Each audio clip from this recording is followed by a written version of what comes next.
नमस्कार, बहुत स्वागत है आपका डिबेट लाइव बड़ी बहस मध्य प्रदेश में। मैं हूं आपके साथ अमित शर्मा। मध्य प्रदेश में स्वामी विवेकानंद की जयंती युवा दिवस के अवसर पर स्वामी विवेकानंद युवा शक्ति मिशन प्रारंभ किया जाएगा। मुख्यमंत्री डॉक्टर मोहन यादव ने कहा है कि प्रधानमंत्री नरेंद्र मोदी का ध्येय मंत्र ज्ञान पर ध्यान यानी कि गरीब, युवा, अन्नदाता और नारी के सशक्तिकरण पर रहा है। युवाओं को नेतृत्व सक्षम बनाने के लिए आवश्यक संसाधन और अवसर प्रदान करना ही इस मिशन का मुख्य उद्देश्य है और इसकी पूर्ति के लिए युवाओं को गुणवत्तापूर्ण शिक्षा, व्यावसायिक कौशल का प्रशिक्षण देकर नौकरी के लिए तैयार करने का दावा है। लेकिन विपक्ष ने सवाल उठाते हुए कहा है कि प्रदेश में बेरोजगारी चरम पर है, नौकरियों की भर्ती प्रक्रिया में पारदर्शिता नहीं है, तो युवा कैसे इस घोषणा पर भरोसा करे। आज इसी विषय पर हमारी चर्चा होगी। इसके पहले इस पर देखिए हमारी आधारित एक खास रिपोर्ट।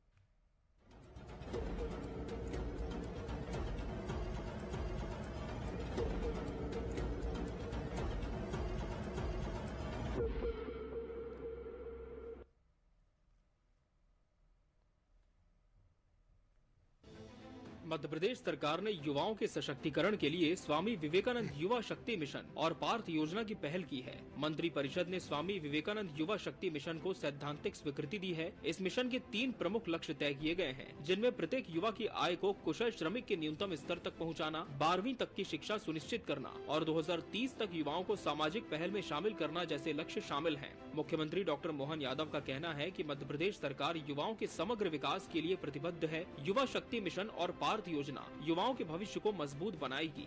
सरकार का दावा है कि 2030 तक 70% लक्ष्य हासिल कर लिया जाएगा।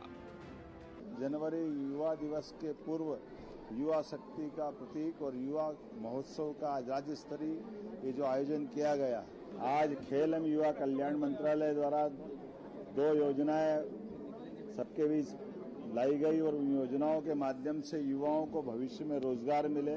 पार्थ योजना जो सेना, पुलिस और अन्य विभागों में भर्ती के लिए प्रतियोगी बच्चों के लिए वो परीक्षा के लिए उपलब्ध कोचिंग और सब प्रकार की मदद करने का संकल्प ले रही है। इन योजनाओं के भरोसे से युवाओं को न केवल अपने जीवन में भविष्य की संभावना का मौका मिलेगा, बल्कि इस आधार पर वो मध्य प्रदेश को भी गौरवान्वित करेंगे। वहीं पार्थ योजना के जरिए पुलिस और आर्मी भर्ती की तैयारी करने वाले युवाओं को फिजिकल और अकादमिक ट्रेनिंग दी जाएगी। योजना का उद्देश्य है युवाओं को आत्मनिर्भर और सशक्त बनाना, युवाओं को पुलिस और आर्मी भर्ती के लिए प्रशिक्षण देना, खेल के क्षेत्र में इंफ्रास्ट्रक्चर का उपयोग बढ़ाना। भारतीय सेना, पुलिस, पैरामिलिट्री में जो रोजगार के अवसर है, उसके लिए शारीरिक, मानसिक प्रशिक्षण के साथ साथ जो परीक्षा का गाइडेंस होता है वो भी वहां पर उपलब्ध किया जाएगा। मिनिमम शुल्क पर इसमें हम दाखिला देंगे। फिजिकल ट्रेनिंग से लेकर एग्जाम तक की ट्रेनिंग चयनित हमारे प्रशिक्षक देंगे। लिखित जो परीक्षा है उसमें सामान्य ज्ञान, मैथ्स और इंग्लिश, इनके लिए भी हमारे गेस्ट फैकल्टी रहेंगे। इधर विपक्ष का कहना है कि सरकार का ये मिशन और योजना केवल चुनावी प्रचार है। प्रदेश में बेरोजगार युवाओं की संख्या लगातार बढ़ी है। पुलिस और अन्य सरकारी भर्तियां समय पर क्यों नहीं हो रही हैं? प्रशिक्षण के वादे तो किए गए, लेकिन युवाओं को रोजगार क्यों नहीं मिल रहा? कांग्रेस का ये भी आरोप है कि सरकार युवाओं को गुमराह कर रही है, भर्तियों में पारदर्शिता नहीं है और योजनाओं का कोई ठोस परिणाम नहीं दिख रहा। अभी तक 300 योजनाएं चलाई मुंह से और समाप्त हो गई कब पता ही नहीं चला। 73 योजनाएं 33 विभाग के समाप्त कर दी, अब नई योजना फिर ले आए। पुलिस विभाग की ट्रेनिंग की योजना है और पुलिस विभाग की नौकरी निकलेगी नहीं, तो उस ट्रेनिंग को देके क्या उनको और परेशान करोगे? तो नौकरी तो दो ट्रेनिंग के पहले, उस पर तो बात करो। आपने पीएससी के बच्चों को फोटो विजुअल करा लिए और कहा कि हम 1 लाख नौकरियां देंगे, और जैसे ही उनने बात चालू कर जेल भेज दिया। तो ये कौन सी योजना है आपकी? झूठ बोलने की, हेडलाइन बनाने की सरकार, विज्ञापन देने की सरकार है। लेकिन सवाल ये है कि क्या इन योजनाओं से हर युवा तक मदद पहुंचेगी? क्या ये योजनाएं बेरोजगारी, शिक्षा और कौशल विकास जैसे बड़े मुद्दों को हल कर पाएंगी? और सबसे बड़ी बात, क्या सरकार अपने वादों पर खरी उतरेगी और युवाओं के सपनों को साकार करेगी? Bureau report, TV 24 news.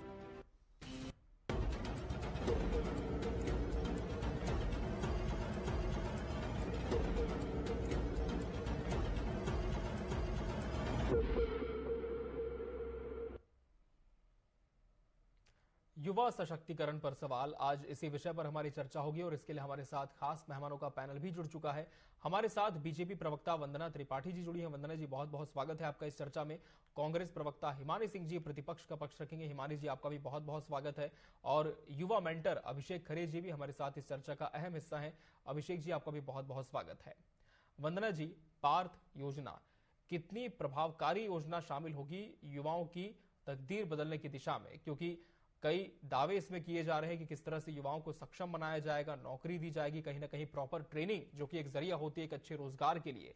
Police भर्ती की बात करें, आर्मी ट्रेनिंग की बात करें, तो उस दिशा में भी युवाओं को एक बड़ा माध्यम मिलेगा। लेकिन क्या अपेक्षाएं अब युवा इस योजना से कर सकते हैं?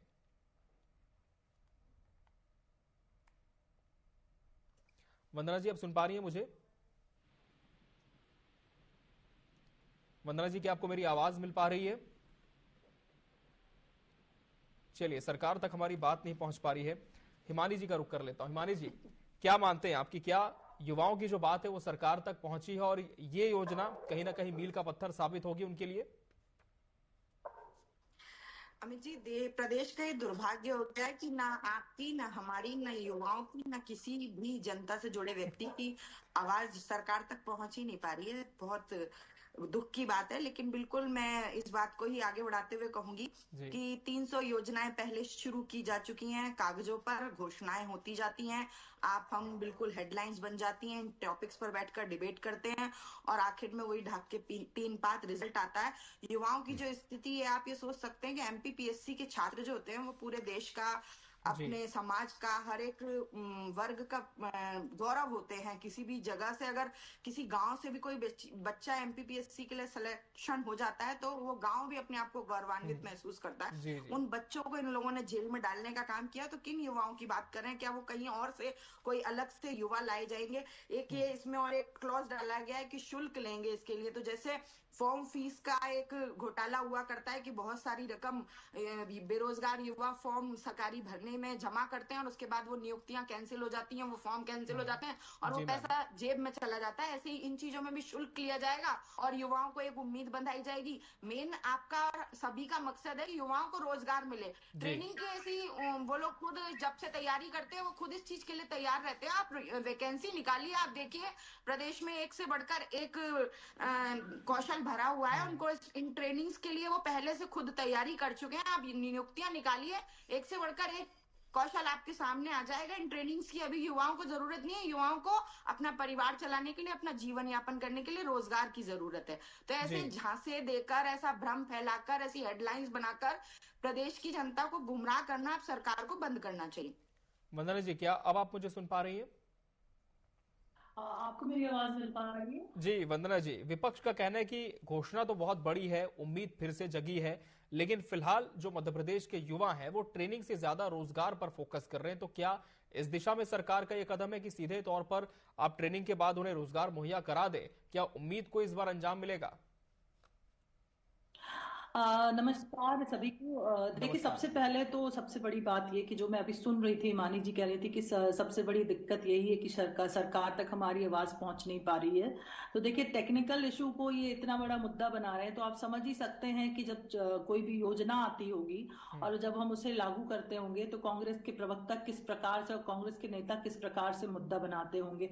जब आज एक प्रवक्ता जुड़ नहीं पा रहा है, एक टेक्निकल प्रॉब्लम आ रही है, मुझे लगता है ये कांग्रेस के प्रवक्ताओं को भी आती होगी और मानी जी को भी आती होगी। तो उसको उन्होंने कह दिया कि सरकार तक हमारी आवाज पहुंचती नहीं है। तो देखिए, ये अपने आप में कितना हास्यास्पद है कि सरकार ने सुनना बंद कर दिया। मतलब आप ये समझिए सरकार की स्थिति ऐसी हो गई है कि अगर सरकार एक काम भी करती है तो बस विपक्ष को उसका विरोध करना है, उसमें खामियां ढूंढनी है। सरकार कोई भी योजना लेकर आ जाए, सरकार अगर रीजनल इंडस्ट्री कॉन्क्लेव्स कराए तो इन्हें ये इवेंट मैनेजमेंट लगने लगता है, ग्लोबल इंडस्ट्रियल समिट कराए तो इन्हें ये इवेंट मैनेजमेंट लगता है। अब हमने ये कौशल विकास की जो योजना लाई उसमें भी इन्हें लग रहा है कि हम जनता को भ्रमित करने का कार्य कर रहे हैं। तो देखिए, कांग्रेस पार्टी के साथ क्या है अमित जी कि अब उनके पास प्रासंगिक बने रहने के लिए मुद्दे नहीं बचे हैं, तो सरकार को तो अवश्य ही वो घेरेंगे। और प्रासंगिक भी वो लोग के खबरों में रहने के लिए किसी न किसी प्रकार से तो उन्हें कुछ ना कुछ बोलना ही पड़ेगा। तो जो अच्छी योजनाएं भी आती है सरकार की,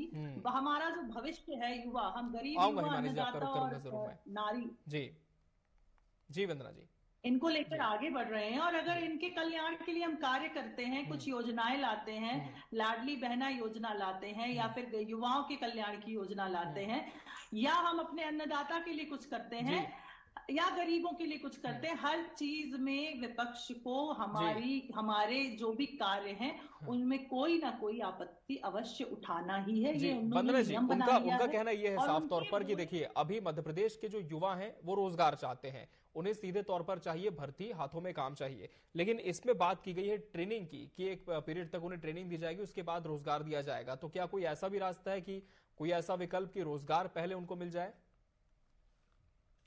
देखिए, आप भी अमित जी समझ सकते हैं कि कोई भी जॉब जब कोई करता है तो पहले उसको उस चीज की ट्रेनिंग दी जाती है, उसे वो काम सिखाया जाता है, और उसके बाद ट्रेनिंग देने के बाद जब वो व्यक्ति उस काम में निपुण हो जाता है तब उसे उस चीज से रिलेटेड जॉब में डाला जाता है। तो ये तो सिस्टम ही रहा है। कोई जॉब में भी जाता है तो ऑन जॉब ट्रेनिंग होती है उसकी, पहले 3 महीने 6 महीने, किसी जगह पर 1 साल तक। तो ट्रेनिंग तो हमेशा जॉब का हिस्सा रही है, और अगर वो ट्रेनिंग देके सरकार ये कार्य करने का कार्य कर रही है तो इसमें क्या गलत है, मुझे ये बताइए। अगर कोई किसी कार्य में निपुण ही नहीं होगा, अगर दर्जी को सुई धागे में डालना ही नहीं आएगा तो कहाँ से वो दर्जी बन जाएगा। अगर इंजीनियर को ये पता ही नहीं होगा, ऑटोमोबाइल इंजीनियर को ये पता ही नहीं होगा कि मशीन का मैकेनिज्म क्या है, तो वो कैसे ऑटोमोबाइल इंजीनियर, पायलट को अगर ट्रेनिंग नहीं दी जाएगी तो वो कैसे प्लेन उड़ा लेगा। तो देखिए, डॉक्टर को ट्रेनिंग नहीं दी जाएगी तो वो कैसे सर्जरी कर देगा। तो क्या हम डायरेक्ट भेज देंगे कि बच्चे का एडमिशन हुआ, आज भेज दीजिए, ये जाके सर्जरी करके आएगा। तो इस प्रकार की हास्यास्पद बातें नहीं करना चाहिए, विपक्ष को थोड़ा सा गंभीरता के साथ बात। बिल्कुल, इस पर मैं जवाब लूंगा हिमानी जी से, लेकिन फिलहाल अभिषेक जी का रुख कर लेंगे। अभिषेक जी, क्या आप मानते हैं कि पार्थ योजना कहीं ना कहीं एक बहुत बड़ा टर्न युवाओं के हित में साबित हो सकती है मध्य प्रदेश में? इस पूरी योजना को आप किस तरह से एज अ यूथ मेंटर देखते हैं?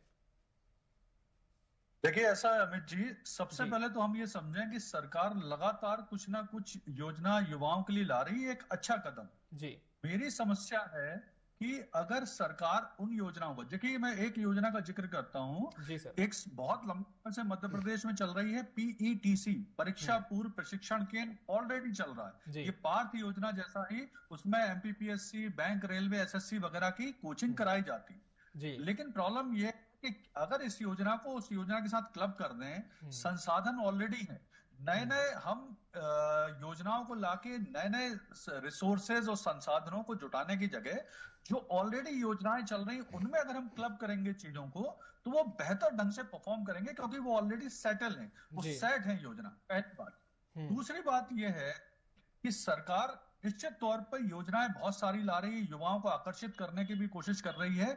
वहीं दूसरी ओर प्रॉब्लम यह है कि जैसे PSC में पिछले कुछ सालों में अब पदों की संख्या कम होती जा रही है, लगातार उनके आंदोलन चल रहे हैं, तो उसे भी बहुत बेहतर ढंग से सेटल करने की जरूरत है। क्योंकि देखिए, आप अगर देखेंगे तो पिछली बार जब वो अग्निवीर योजना को लेकर पूरे देश में विरोध प्रदर्शन शुरू हुए थे तो सरकार को बाद में प्रॉब्लम आई थी। तो मध्य प्रदेश में भी अब युवाओं में जो बेरोजगारी को लेकर समस्या है वो बढ़ने लगी और अब वो मुखर हो रही है, अब वो निकल के आने लगी। तो मेरा सजेशन है कि सरकार योजना लाए, निश्चित है, बहुत अच्छी बात है और लगातार सरकार कर रही प्रयास, इसके लिए मैं साधुवाद भी दूंगा कि सरकार कोशिश कर रही। लेकिन उनके लिए मुझे लगता है कि जो ऑलरेडी प्रोसेस चल रही है जिन योजनाओं को, पहले उनके रिजल्ट देख लें, उनको और बेहतरी के साथ करने की कोशिश करें, उसके बाद करें। युवाओं को सिर्फ दिखाने के लिए योजना ना दें, वास्तविक रूप से उनको करना चाहिए। और उसके लिए भी मुझे लगता है प्रोफेशनल लोगों को लाने की ज्यादा आवश्यकता है, जो बेहतर ढंग से योजना को इम्प्लीमेंट करा पाएंगे और रिजल्ट भी दे पाएंगे। सरकार क्या करती, योजना शुरू करती, बाद में फिर वो सरकारी स्कूल कॉलेज के ही टीचरों को लगा देती जो सक्षम नहीं होते हैं। प्रोफेशनल जो कोचिंग होती है, कॉम्पिटिटिव एग्जाम की जो कोचिंग होती है, वो अलग ढंग से होती है, उसके लिए प्रोफेशनल लगते हैं। तो मेरा सजेशन है इसे बहुत सीरियस ढंग से करने की जरूरत है, सिर्फ खाना पूर्ति ना करें। क्योंकि अब बेरोजगारी की समस्या में युवा लगातार मुखर हो रहे हैं। और पीबी भी जैसे कैलेंडर जारी किया प्रोफेशनल एग्जामिनेशन बोर्ड ने, लेकिन साथ में ये कर दिया कुछ चीजों को क्लियर ही नहीं किया। इसी तरह पीएससी ने कैलेंडर जारी किया, कुछ चीजों को क्लियर नहीं किया। पुरानी परीक्षाओं की जो स्थिति हाईकोर्ट में उसे क्लियर नहीं कर रहे। तो बहुत सारी समस्याएं हैं। बिल्कुल, काफी घटनाक्रम इस पर हुए भी हैं, इसी वजह से काफी चिंता करना लाजमी भी हो जाता है। लेकिन हिमानी जी, अगर हम बात की शुरुआत ही जब हमने इससे की थी कि सरकार की जो योजना है निश्चित तौर पर कई उम्मीदें इससे युवाओं को बंधी है, लेकिन अब एक बात आ रही है कि स्किल की, जब तक कोई स्किल नहीं होगा तो रोजगार कहां से मिलेगा। और इस योजना में कहीं ना कहीं एक बिंदु अहम यहां पर यह भी है कि पहले प्रॉपर ट्रेनिंग दी जाएगी, उसके बाद रोजगार दिया जाएगा। तो क्या कोई सुझाव बतौर विपक्ष आप देना चाहेंगे, क्योंकि जिस तरह से यूथ मेंटोर कह रहे हैं कि पहले से भी कुछ योजनाएं शामिल हैं जिन्हें क्लब कर दिया जाए तो योजना बहुत अच्छा माइलेज ले सकती है।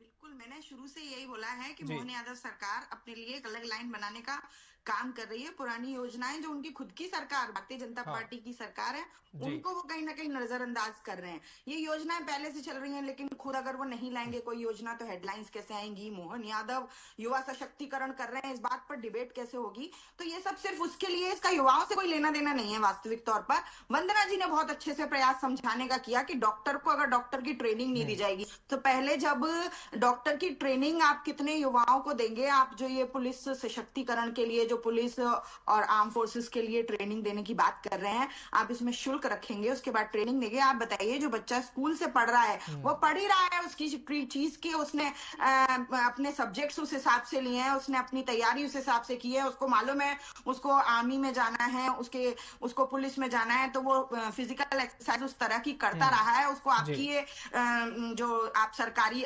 कर्मचारियों को लगा लेंगे जिनके पास खुद खास कौशल नहीं होगा, या खाना पूरी के लिए जो करेंगे, वो सिर्फ एक शुल्क उगाही का एक माध्यम बन जाएगा और युवाओं को वाकई में एक झूठी उम्मीद देगा कि जितने भी लोग उसमें शुल्क देकर रजिस्टर्ड होंगे वो ये सोचेंगे कि अब शायद उनको नौकरी मिल जाए, क्योंकि उन्होंने सरकारी तौर से खुद को रजिस्टर करा लिया। लेकिन वैकेंसीज का कभी तक कोई ना नामो निशान है, ना कोई प्लानिंग है, ना कोई आगे का कुछ अता पता है। तो आप बताइए, इस जो शुल्क खुद देकर युवा आपसे ट्रेनिंग लेंगे, उससे उन्हें रोजगार मिलने का क्या उम्मीद बन रही है? इसके बारे में वंदना जी अपनी योजना के बारे में नहीं बता पाई।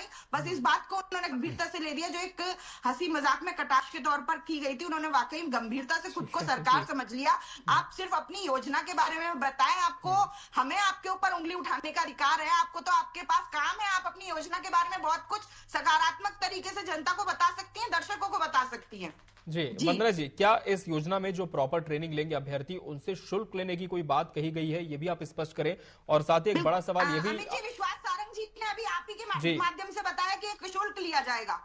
जी वंदना जी, लेकिन क्या शुल्क लेना बेहतर आप मानते हैं कि जो अभ्यर्थी उसे शुल्क भी देना चाहिए? और दूसरी बात, जैसे कि विपक्ष भी कह रहा है कि आप ट्रेनिंग देते हैं, लेकिन ट्रेनिंग के बाद जो तैयार होता है कैंडिडेट, तब वो फील्ड पर अपना हाथ आजमा पाएगा जब जॉब की वैकेंसीज आएगी, तो इसे कैसे सरकार निश्चित करेगी?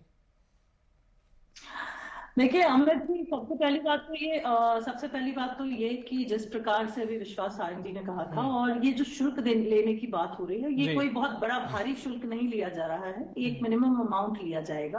और जिस प्रकार से अभिषेक जी ने कहा कि प्रोफेशनल्स के द्वारा ट्रेनिंग दी जानी चाहिए, तो बिल्कुल प्रोफेशनल्स के द्वारा ही ये ट्रेनिंग दी जाएगी और प्रोफेशनल ही इस चीज की ट्रेनिंग देंगे, क्योंकि ये एक बड़े बिंदु पर बात हो रही है, एमपीपीएससी जैसी बिंदु पर बात हो रही है।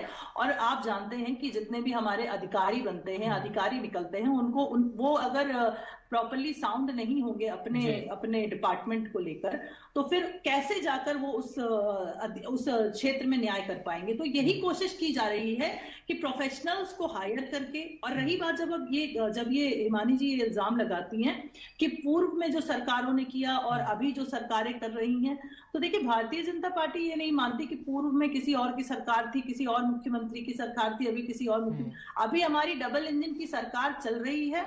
हम ये मानते हैं कि माननीय प्रधानमंत्री मोदी जी के नेतृत्व में हमारी जो प्रदेश की सरकार कार्य कर रही है, वो युवाओं के कल्याण के लिए कार्य कर रही है। और जितनी भी योजनाएं, चाहे इस योजना की बात करें या बाकी की भी योजनाएं युवाओं के कल्याण की हो रही है, उसमें रोजगार के सृजन का भी हम वादा नहीं करते, हम करके दिखाते हैं। आपने रीजनल इंडस्ट्री कॉन्फ्रेंस का मैंने जिक्र इसलिए किया था क्योंकि रीजनल इंडस्ट्री कॉन्फ्रेंस में आपने देखा 3.25 लाख करोड़ रुपए के इन्वेस्टमेंट की बात हुई है, और 20,000 से ज्यादा फर्स्ट जो कॉन्क्लेव हुआ था उसके बाद जॉब्स जनरेट करने की हमने बात ऑफिशियल की थी। तो देखिए, जब कोई चीज ऑफिशियल की जाती है, और जब पूर्व मुख्यमंत्री शिवराज सिंह चौहान जी थे, उन्होंने भी किस प्रकार से सर्टिफिकेट्स डिस्ट्रीब्यूट किए थे, ये सारी चीजें ऑफिशियल है अमित जी। तो अगर माननीय मुख्यमंत्री मोहन यादव जी अगर ये कोशिश कर रहे हैं कि उनके माध्यम से, क्योंकि वो एक टेक्निकल बैकग्राउंड से आते हैं, अगर उनके माध्यम से अगर वो ये कोशिश कर रहे हैं कि युवाओं के कल्याण के लिए अगर ये कुछ और योजनाएं लाकर वो कार्य कर सके, तो उसमें क्या गलत कर रहे हैं? आप ये बताइए कि ट्रेनिंग की जब ये बात करते हैं, ट्रेनिंग पे क्वेश्चन मार्क लगाते हैं, तो अगर हम IAS IPS की बात कर लें, तो क्या IAS IPS तो UPSC जैसा एग्जाम क्लियर करने के बाद IAS IPS बनते हैं, तो इसका मतलब तो उनकी ट्रेनिंग ही नहीं होना चाहिए। तो हैदराबाद में जो IPS का ट्रेनिंग इंस्टीट्यूट खुला है, उसको बंद करवा देना चाहिए। अभिषेक जी कमर कर लो, तो फिर हिमानी जी से जवाब लेंगे इस पर। अभिषेक जी, ट्रेनिंग तो निश्चित तौर पर बहुत मैंडेटरी है, लेकिन जहां तक बात है वैकेंसीज की, रोजगार सृजन की, क्या आप मानते हैं कि इस योजना में ऐसा क्या निश्चित करना चाहिए कि जो युवा, जो भी कैंडिडेट ट्रेनिंग ले रहा है, रोजगार की उसमें पूरी गारंटी हो? जी अभिषेक जी से सवाल है। अभिषेक जी, आप मुझे सुन पा रहे हैं? हाँ, मैं सुन पा रहा हूं, बताइए। अभिषेक जी, जो युवा ट्रेनिंग ले रहा है, रोजगार भी निश्चित तौर पर उसे मिले, ये कितना सुनिश्चित किया जाना आप आवश्यक देखते हैं? देखिए अमित जी, सबसे बड़ी परेशानी ये है कि जो सिलेक्शन परसेंट होता है वो काफी कम होता है। तो उनको ट्रेनिंग का एक तो बहुत अच्छे स्तर पर ट्रेनिंग देना, उनकी मॉनिटरिंग करना, उनको उस तरह का एनवायरनमेंट देना जरूरी है, पहली बात। दूसरी बात ये है कि लगातार इसमें बहुत सारे, जैसे अब कंप्यूटर बेस्ड ट्रेनिंग होने लगी, जैसे वनडे एग्जाम है उनमें कंप्यूटर बेस्ड ट्रेनिंग होगी, तो उस तरह के सेटअप की पूरी व्यवस्था, उस तरह के कंप्यूटर, उनकी मॉनिटरिंग डे टू डे, और सबसे बड़ी चीज ये है कि युवाओं को वो इन्वायरमेंट मिल सके। क्योंकि कई बार क्या होता है कि संस्थान शुरू होते हैं, युवा आते हैं, कुछ दिन ठीक ठाक चलता है, बाद में फिर वो कैजुअल सी अप्रोच आ जाती है। बिल्कुल, तो कंसिस्टेंसी नहीं हो पाती। अगर आप कर रहे हैं किसी काम को, तो बहुत प्रोफेशनल ढंग से करने की जरूरत है। और दूसरा मेरा ये कहना है कि इस समस्या को बहुत जल्दी एड्रेस करने की जरूरत है सरकार को, नहीं तो ये प्रॉब्लम में डालने वाली है, आगे बेरोजगारी को लेके प्रॉब्लम आएगी सरकार को। तो इसलिए इसको बहुत जल्दी प्रॉपर एड्रेस करने की जरूरत है। सरकार कोशिश कर रही, इस बात को मैं कहूंगा, सरकार निरंतर कोशिश कर रही है, लेकिन अब कोशिशों को बढ़ाने की जरूरत है, प्रॉपर सिंक्रोनाइज करने की जरूरत है। जैसे डिपार्टमेंट PSC ने कम वैकेंसी निकाली, तो लोगों ने पूछा तो डिपार्टमेंट से बहुत सारी जानकारी नहीं आई, GAD ने प्रॉपर इंफॉर्मेशन नहीं दी। तो कई तरह की इस तरह की चीजें ना करें, बहुत प्रॉपर ढंग से युवाओं की समस्याओं को इस समय एड्रेस करें, और स्किल डेवलपमेंट और जॉब रिलेटेड जो ट्रेनिंग वगैरह है उनको प्रॉपर देने की जरूरत है। ये मैं बार बार कह रहा हूं जी। बिल्कुल। हिमानी जी, क्या युवाओं की जो परेशानी आप देखती हैं कि सरकार बखूबी उन्हें एड्रेस कर पा रही है? कहां पर लूप होल आप देख रही है अभी? नहीं, मैं बिल्कुल ये मान रही हूँ कि एड्रेस तो कर पा रहे हैं, नहीं तो इस तरह की योजनाएं चलाकर हेडलाइंस बनाने का काम ना करते।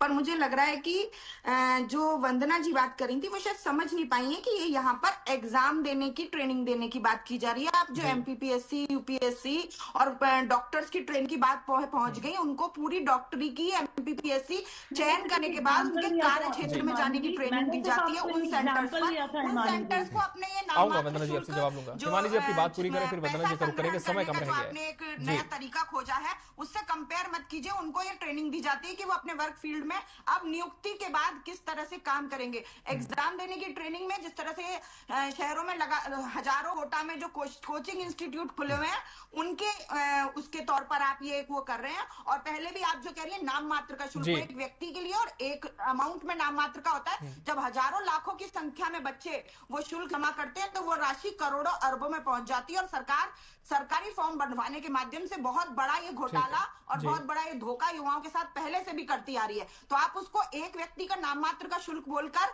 आप बचने का रास्ता नहीं देख सकते। और खुद जो आप बोल रही हैं कि सर्टिफिकेट्स दिए जा रहे हैं और सबमिट्स में बात की जा रही है, सिर्फ बात ही की जा रही है। और आप खुद बोल रही हैं कि कोशिश की जा रही है। 20 साल का समय हो चुका है और आप अभी तक कोशिश कर रहे हैं। तो कई पीढ़ियां निकल गई। हर 5 साल में एक युवाओं का ग्रेजुएशन और पोस्ट ग्रेजुएशन करने के बाद एक लॉट आता है जो बिल्कुल हर साल तैयार हो जाता है रोजगार के लिए। और आप 20 साल से कोशिश ही किए जा रहे हैं। तो आप बता दीजिए कब तक आपका कोशिश करने का प्रयास है? अभी भी आप युवाओं को नौकरी देने के लिए प्रतिबद्ध नहीं है। आप सिर्फ नौकरी का एग्जाम देने की ट्रेनिंग की बात करें। आप जनता को वर्गलाने का इस डिबेट के माध्यम से प्रयास मत कीजिए।